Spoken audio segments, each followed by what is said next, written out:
Lay ലവടെ ഇല്ലി നോട് lay. Sorry, നിങ്ങളോടല്ല കേട്ടോ.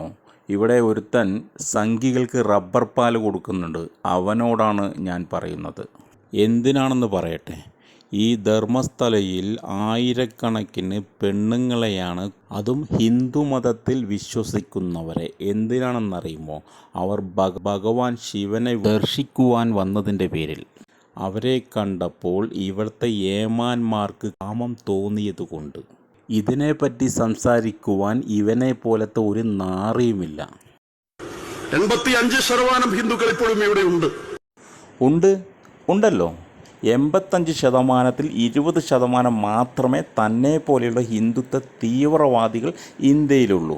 ഇനി അടുത്ത വിഷം തുപ്പ്. പക്ഷേ ഈ നാട്ടിലേക്ക് വന്നിട്ട് 5-6 ആളുകൾ പറയുകയാണ്, ആൾക്കൂട്ടത്തിനിടെ എന്നിട്ട് നിന്റെ പേരെന്താണ്, നീ മാറി നിൽക്ക്, നിന്റെ പേരെന്താണ്, നിന്റെ പേരെന്താണ്, നീ അങ്ങോട്ട് മാറി നിൽക്ക്. ഇങ്ങോട്ട് മാറി നിൽക്കുന്നവൻ ഹിന്ദു പേരുള്ളവനാണെങ്കിൽ, അവന് കലിമ ചൊല്ലാൻ അറിയില്ലെങ്കിൽ, കലിമ ചൊല്ലാൻ അറിയാത്തവൻ ഈ ഭാരതത്തിൽ ജീവിക്കാൻ പാടില്ല എന്നാ.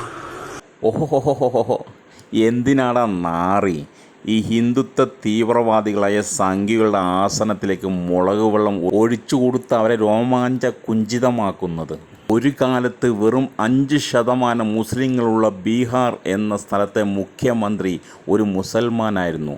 പേര് ഡോക്ടർ അബ്ദുൽ ഗഫൂർ എന്നായിരുന്നു. അന്നത്തെ മുസ്ലിം ഭരണകൂടം ആരോടും കലിമ ചൊല്ലാൻ ആവശ്യപ്പെട്ടിട്ടില്ല. അന്നവിടെ വർഗീയ ലഹളയും നടന്നിട്ടില്ല. തീർന്നില്ല, രാജസ്ഥാൻ ഭരിച്ചതും ഒരു മുസ്ലിം മുഖ്യമന്ത്രിയാണ്. പേര് ബർക്കത്തുള്ള അലി ഖാൻ. മഹാരാഷ്ട്രയിലെ മുസ്ലിം മുഖ്യമന്ത്രി അബ്ദുൽ റഹ്മാൻ ആംതൂലെ. തീർന്നില്ല, ഇന്ത്യയിലെ ആദ്യ വനിതാ മുഖ്യമന്ത്രി അങ്ങ് ആസാമില. പേര് ഡോക്ടർ സൈദ അൻവർ സയ്യോ. തീർന്നില്ല, 3 തവണ പോണ്ടിച്ചേരിയുടെ മുഖ്യമന്ത്രി ഒരു മുസൽമാനാണ്. പേര് MOH ഫാറൂഖ്. നമ്മുടെ കേരളത്തിൽ പോലും മുസ്ലിം മുഖ്യമന്ത്രിയുടെ സാമീപ്യമുണ്ടായിരുന്നു, CH മുഹമ്മദ് കോയ. ഈ മുസ്ലിം മുഖ്യമന്ത്രിമാർ ഭരിക്കുന്ന കാലത്ത് ഒരു മുസൽമാനും ഒരു ഹിന്ദുവിനോടും കലിമ ചൊല്ലാൻ ആവശ്യപ്പെട്ടിട്ടില്ല. വിവരവും വിദ്യാഭ്യാസവും ഇല്ലാത്ത, ചരിത്രം പഠിക്കാത്ത നിങ്ങളെപ്പോലെയുള്ള നാറികളാണ് ഈ വർഗീയ കലാപത്തിൻ്റെ മുഖ്യ സൂത്രധാരൻ. मैं बॉर्डर पे तैनात था जम्मू कश्मीर में, मेरा कमांड अधिकारी 20 सैनिकों.